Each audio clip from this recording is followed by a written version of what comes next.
Hi, it's Lori from Recipe Girl, and today I'm going to show you how to make baked brie with blueberry sauce. Years ago, I worked for a catering company when I was in college, and one of the best things we did at our parties was we made these huge rounds of brie that were warm and melty, and everybody dunked baguette slices into them, and they were the hit of the party, just so good.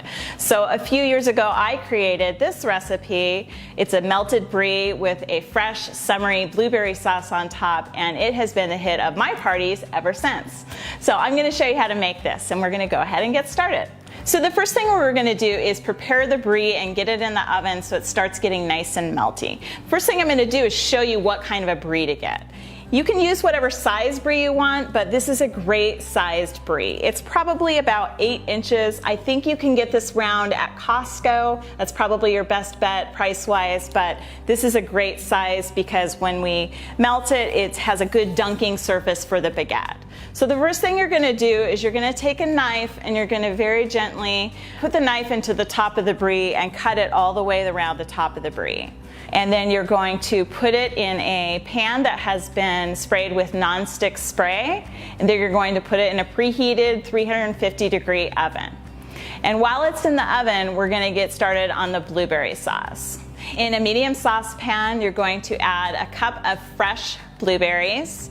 Then you're going to add a little bit of light brown sugar, a little bit of cider vinegar, a little bit of cornstarch, and a little bit of chopped shallots, and a sprinkle of salt, and you're going to add some grated ginger. I have a great tip for grated ginger. When you have fresh ginger and you try to grate it, it is quite stringy. So if you cut it up so that the skins are off of it and you throw it in the freezer and it gets nice and hard, it's so easy to grate. So that's my tip for cutting ginger. And it's also a great tip for leaving leftover ginger in the freezer. You can leave it in there as long as you want and pull it out whenever you need it. The last thing you're going to add is a cinnamon stick, and you're just going to heat that all over medium heat until the blueberries kind of break down and get nice and bubbly. And then your blueberry sauce is ready for when your brie comes out of the oven. Okay, so the blueberry sauce is completely done and the brie is all melted and nice, and we're gonna pull it out of the oven.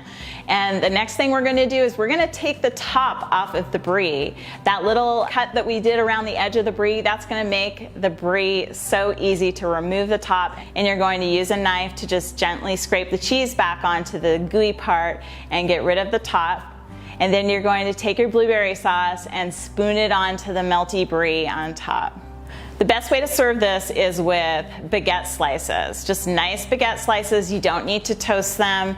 You're going to be able to either dunk them in the brie, or if it's still nice and melty, or you can provide a little serving spoon and let people spoon some of the melty brie and that blueberry sauce on baguette slices. This is such a delicious recipe for summer. You can find the full recipe at recipegirl.com.